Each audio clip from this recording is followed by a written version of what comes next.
A legend is stepping away. No, it's not Pete Carroll. We'll talk about it on today's episode of Locked On Sooners.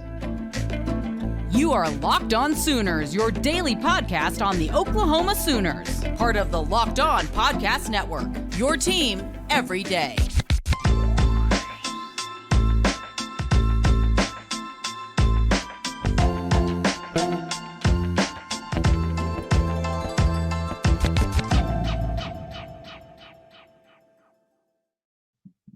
What's up, Sooner Nation? Welcome to Locked On Sooners, and thank you for making Locked On Sooners your first listen every single day. Today's episode is brought to you by Gametime.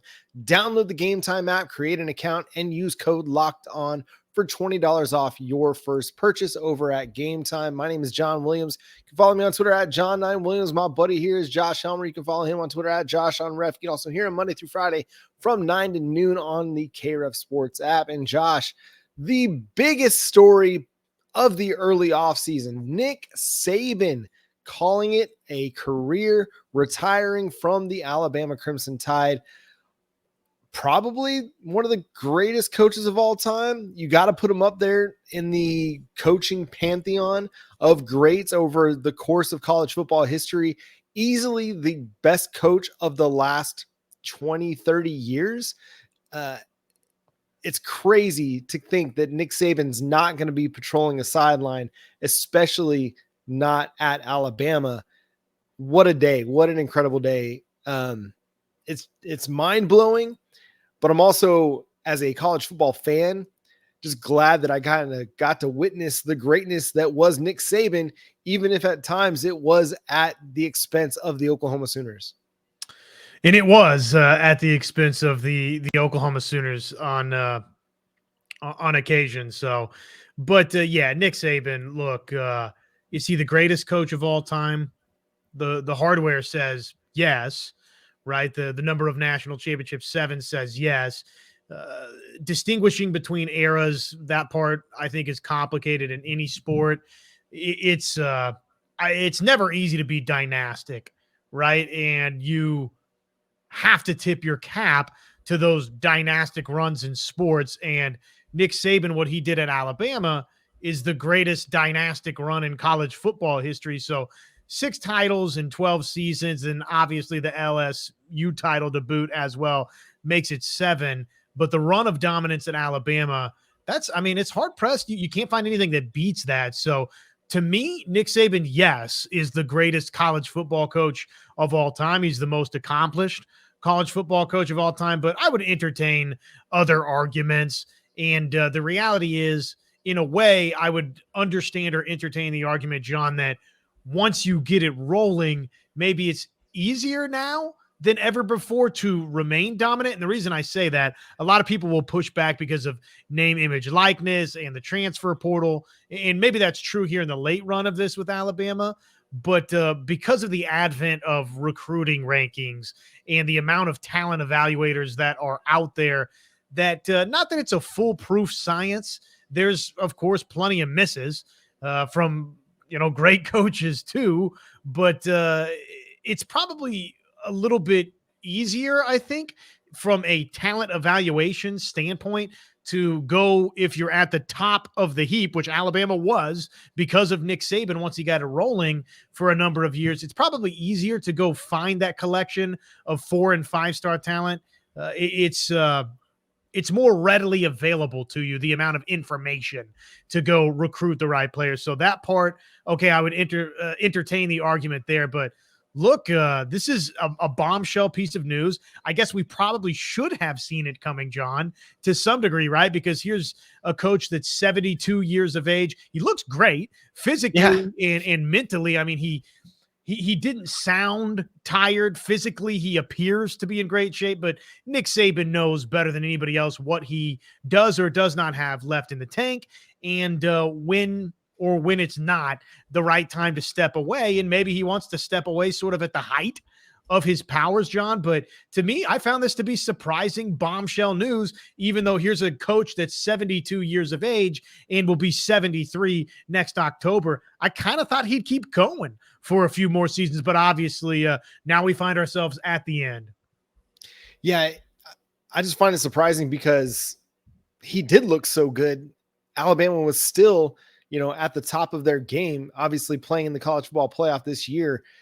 But you're right, 72. I mean, the dude's been around forever and racked up 297 wins across 28 years as a head coach. Started his tenure as a head coach at Toledo, went 9-2, then went to Michigan State, helped the Spartans get to bowl games, went 9-2 in 1999, and then went to LSU. Obviously, had the 10-win season in 2001, won the national title in 2003. Spent a little bit of time in the NFL along the way as Bill Belichick's defensive coordinator for Cleveland, had a run with the Miami Dolphins before landing back at Bama, where, I mean, the run of success is as good and it's the best that we've ever seen.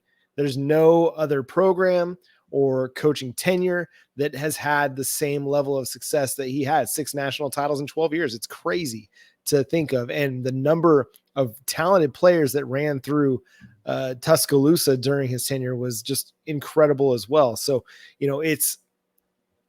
we may not see something like this again, given the way college football is kind of becoming more and more like the NFL, and that it's becoming more balanced. I think we saw that this year with, Texas beating Alabama and Alabama beating Georgia, and, neither SEC powerhouse playing in the national championship game. So, I mean, is it possible? Absolutely. We might see Kirby Smart do something similar if he's able to keep up his run, but I just think it's kind of unlikely as, the game just spreads across the country and more teams are getting more and more talented and finding ways to win. So it would be surprising, but yeah, man, it's been incredible to watch. He's the Bill Belichick of college football. Bill Belichick is the greatest coach in the NFL's history. Nick Saban is the greatest in college football history. It's hard to kind of quantify that, but the national titles are what they are, and he's done something that nobody else has done. And I think along the way, I feel like he managed to do it without kind of irritating everybody. Yeah, you're irritated by the wins, but you watch a guy like Nick Saban and you don't necessarily hate the guy. You just hate the success. Yeah, no. And the Maria Taylor thing, I mean, nobody's perfect. That one wasn't great, right? The dust up,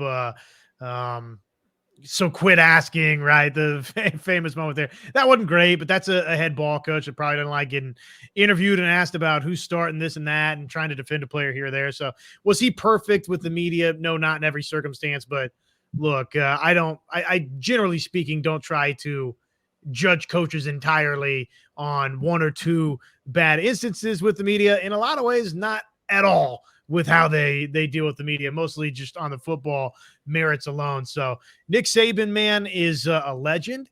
This radically changes the picture of college football. And there's some real legitimate tectonic plates that we got to figure out here, what it means for Oklahoma. What does it mean for Alabama? First and foremost, I think we need to discuss that. The last thing I would say just about the legacy of Nick Saban, John, is this. Look, the SEC would have, I believe, stood of its own accord, right?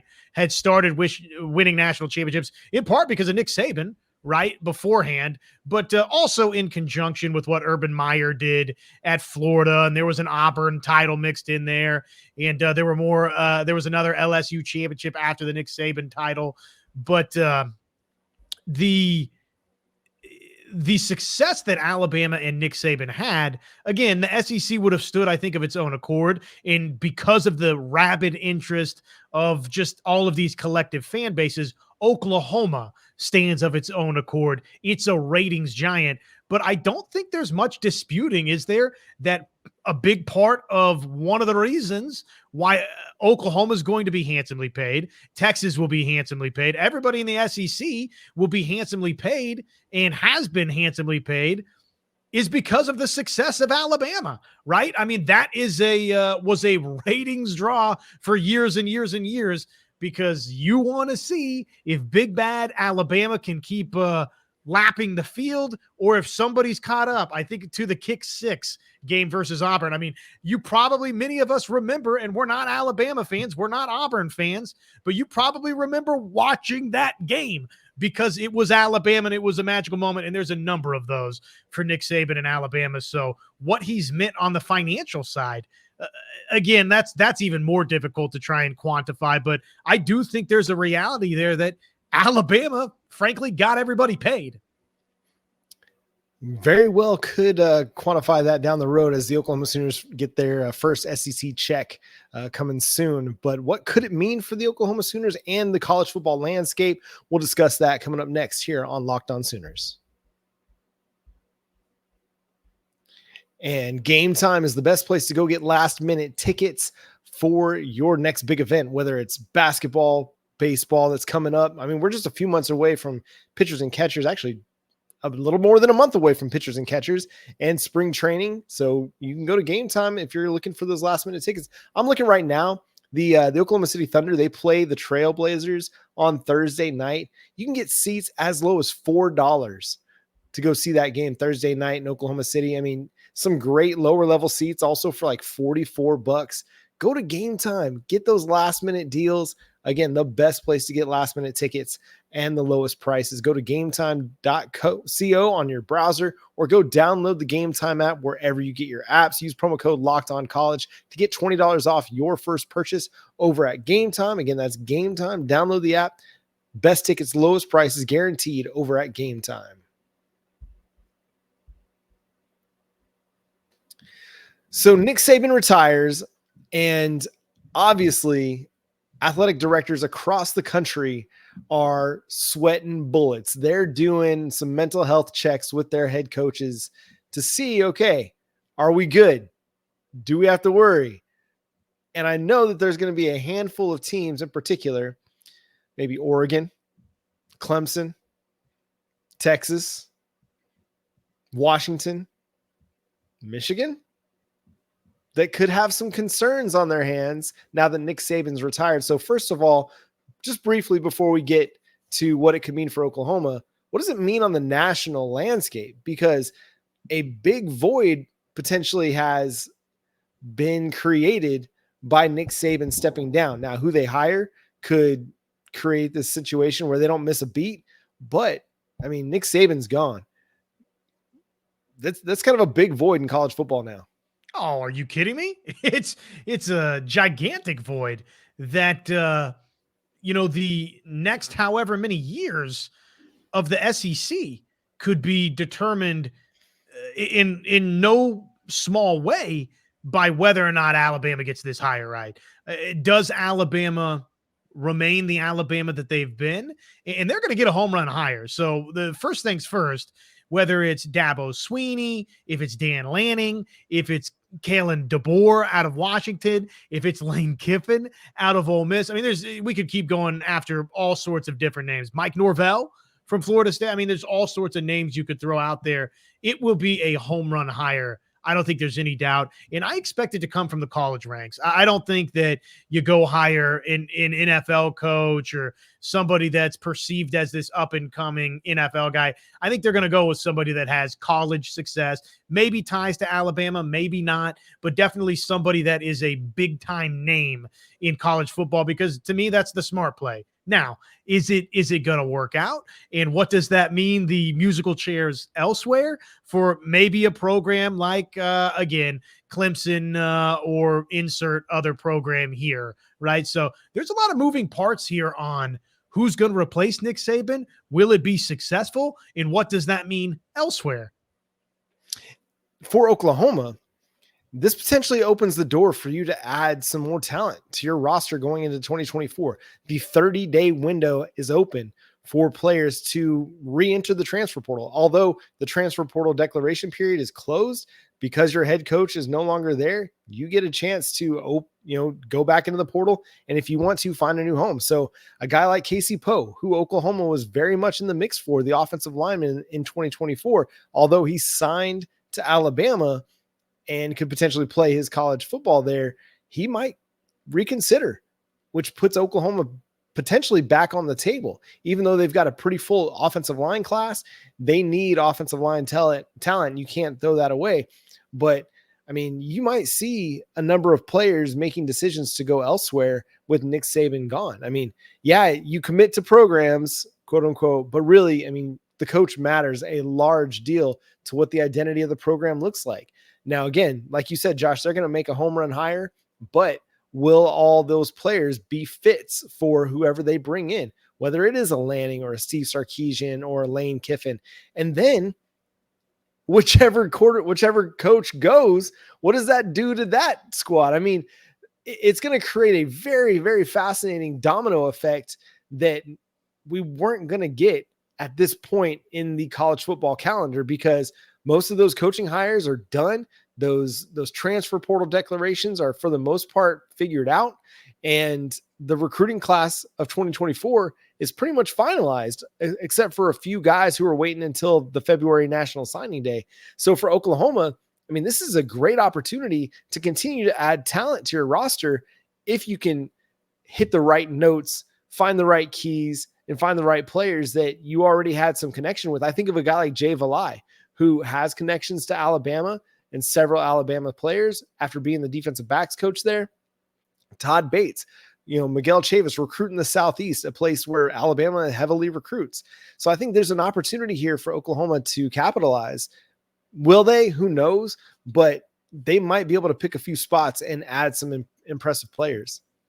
Well, and if it's Oklahoma, if it's college football in general, the butterfly effect, the dominoes of all of this is just going to be so fascinating. We touched on the coaching angle, and you're right, from a player personnel standpoint, if it's a roster that gets significantly, I don't want to say picked apart or ravaged, but if there's some significant departures, that's going to be fascinating to watch where all of those players wind up and how significant the departures are for Alabama. The other thing I would say for Oklahoma, beyond just strictly a roster construction standpoint, let's hope that there is a talented name or two to add to the equation for Oklahoma, and there very well might be, depending on where all of this goes. The other thing that I look at and say is, until proven otherwise, the SEC got easier for everybody else. It is what it is. They will hire a great coach, but it's tough to follow a legend. Nick Saban we're sitting here talking about he might be the greatest to have ever done it. So there is an immense amount of pressure on whoever comes next. And it's going to be hard to live up to those shoes of Nick Saban. And until proven otherwise, you have to think Alabama got worse out of Nick Saban leaving. So it remains to be seen. Obviously, they could make, and I expect them to make, what will be deemed a home run hire, John. But the idea that they're just going to continue churning and contending for SEC championships and national championships, they might, but this might also take them a minute to find that type of play again for some time. So what does it mean for Oklahoma? It means that, well, it's not quite as daunting going into the SEC because Nick Saban's gone when you walk through that door. It absolutely is. And even if you hire a guy like Dan Lanning, who's been successful at Oregon, he hasn't won a Pac-12 championship. He didn't make the college football playoff in 2 years, had some really good teams in those 2 years at Oregon, but they failed to beat Washington in 2 attempts.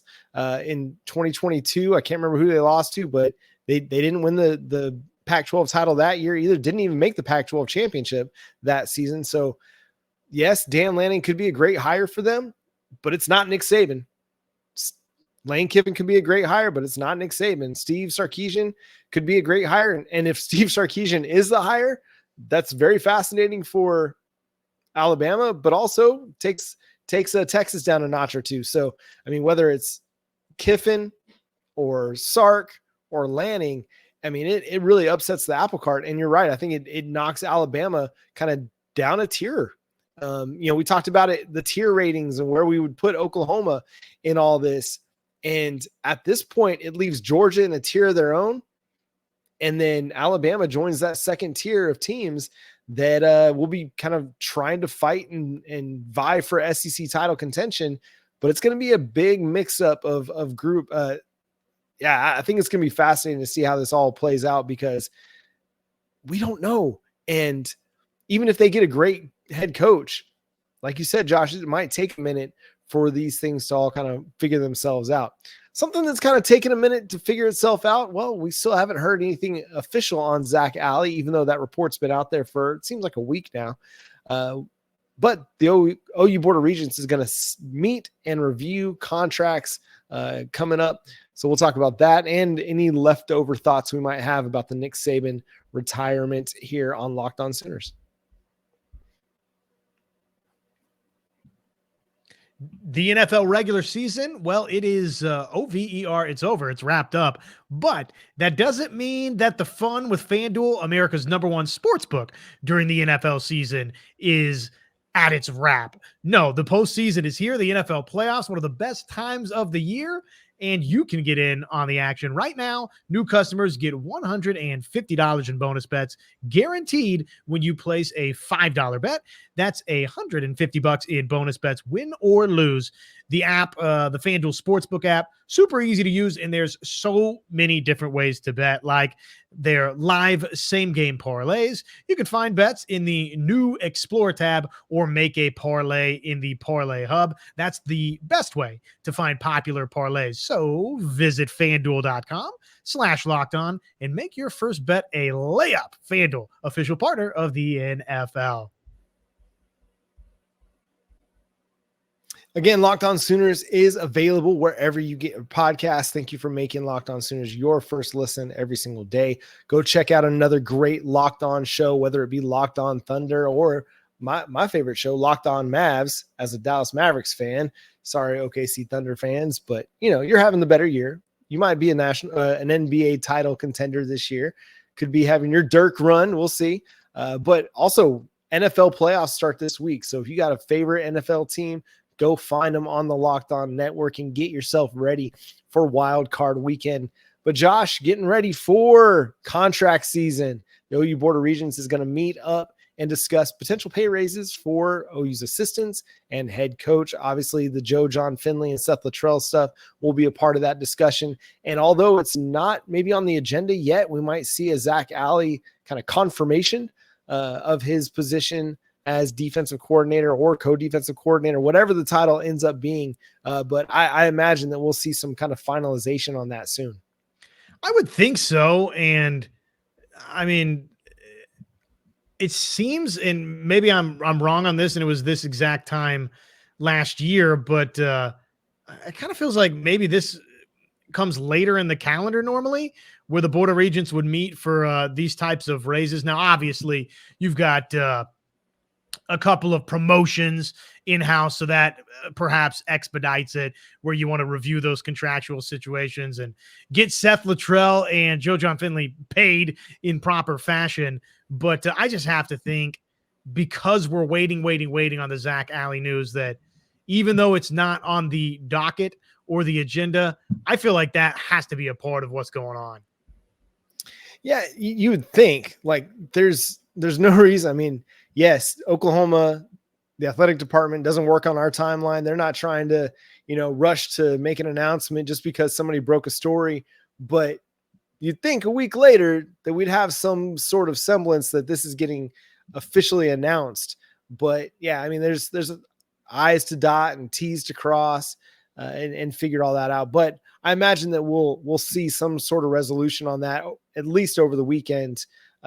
And we'll have a little bit better understanding of what his actual role will be, because again, there's still potential that, okay, maybe he's just coming on to be the linebackers coach and a co-DC, but maybe somebody else is going to be the play caller for the defense and be the quote unquote defensive coordinator for this team. And, given the Alabama, head coaching opening, a guy like, Todd Bates, you might want to just make sure that he's going to stick around as well. I imagine he will. But being an Alabama alum, it wouldn't necessarily surprise you to see him, kind of find a new home. But I don't know. He just seems like a Brent Venables guy at this point in his career. So any parting thoughts just on the Saban stuff? Oklahoma basketball, man, it really kind of fell flat in Fort Worth. Softball season's around the corner. Where do you want to kind of put your parting thought on today's episode here, Josh? Well, I hope what you just put out into the atmosphere does not come to fruition with Todd Bates. So let's hope. Yes. Sorry. I'm sorry, everybody. Let's hope he stays put, because what he's meant for defensive line recruiting, I think has been gigantic. So it'll be good to watch them finish off, or I guess not finish off, but update these salaries in an appropriate fashion and make sure their guys are taken care of. Yeah, disappointing for Oklahoma men's basketball. Meanwhile, Kansas lost as well to UCF, so I don't like that as you lose this game to TCU on the road, and now all of a sudden you got a ticked off KU coming back to Allen Fieldhouse. So yeah, not great. But this Nick Saban stuff is going to be interesting to watch how it all unfolds, and hopefully it does turn into somewhere along the way, even if it's just Alabama's not Nick Saban Alabama. Hopefully it does benefit Oklahoma. Yeah, hopefully they're just a really good team at best, but beatable, kind of like in that LSU realm of things where maybe good for a year, but not dominant for a 12-year stretch of football. So I think that'd be a welcome sight for all but fans of Alabama and those that live in the Tuscaloosa area. So yeah, man, it was disappointing to see what Oklahoma put on the court. Came out of the break down 6, hit 2 quick threes, 40-40. Like, all right, here we go. And then TCU just kind of took the game over at that point and just kind of ran away. Oklahoma made it a little bit interesting late, but yeah, we're never really able to get back into the game over the final 10 minutes of that thing. And that was the one you had to have. You had to have that game going into Allen Fieldhouse to play Kansas. Yeah, Kansas got beat by UCF, but like you said, Josh, they're going to be a team that's probably going to be pretty refocused, and hopefully Oklahoma is. The turnovers were a problem. The shooting wasn't efficient enough. They got themselves into foul trouble. It was just not their night. Hopefully it's a learning experience and they can rebound in a positive way as they get ready for Kansas. But that's going to do it for today's episode of Locked On Sooners. Thanks so much for tuning in and being a part of the show. We'll continue to break down Oklahoma basketball as we move along through the spring. We'll break down whatever positive results come from the Nick Saban retirement. If it nets Oklahoma a couple players here and there, how it impacts the 2025, 2024 recruiting as well. And yeah, once we have a Zac Alley official announcement, we'll cover it here on Locked On Sooners. But on tomorrow's show, we're going to talk some Sooners in the NFL as well, as several get ready for Wild Card Weekend, but have had big years that it's important to go back and review as well. Follow Josh on Twitter at JoshOnRef, myself at John9Williams. The show is at Locked On Sooners. Subscribe wherever you get your podcasts. We're free and available on all platforms and on YouTube. Hit that notification bell to let you know when new episodes drop. Stick around for the Locked On Sports Today Dallas show or Locked On Sports National show here on YouTube. And until next time, he's Josh Helmer. I'm John Williams. Boomer Sooner.